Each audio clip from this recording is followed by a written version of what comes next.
79 ans après l'opération Dynamo, le souvenir de ce rembarquement historique y reste important à Dunkerque et sur tout le territoire de la communauté urbaine.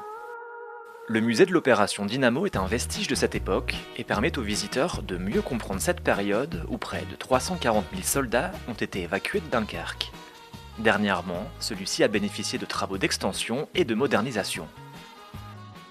On a, à l'endroit où nous sommes, si on monte un peu sur les buttes, on a une vue sur les môles qui ont servi de rembarquement, les plages sur lesquelles ça s'est déroulé. Donc c'est un site très central et très important pour ça, mais ce n'est pas le seul site sur le territoire communautaire.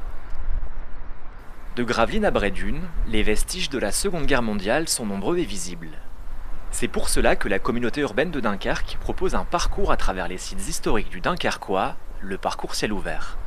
Au départ du musée Dynamo, vous êtes invité à découvrir le fort des Dunes à Lefrancouc, le cimetière militaire ou encore la batterie de Zuidcote. Il y a des sites qui incarnent des choses et puis il y a des lieux sur lesquels il faut proposer justement le parcours pour que les personnes se réimprègnent d'une certaine manière de ces trucs-là. C'est vraiment la stratégie de ces parcours, de faire en sorte que nous puissions liaisonner des objets importants. Et l'enjeu, c'est de faire en sorte qu'on puisse organiser des circuits de différentes formes, à pied, pour des premiers circuits sur Dunkerque, et puis des circuits en voiture, des circuits en vélo, pour faire en sorte que les gens découvrent les plus de 50 sites remarquables que nous avons référencés autour de cette thématique de la Deuxième Guerre mondiale. Pour mieux toucher les publics et proposer une découverte immersive des sites historiques, une application a été développée en lien avec des historiens. Une fois votre personnage choisi, laissez-vous guider par son histoire.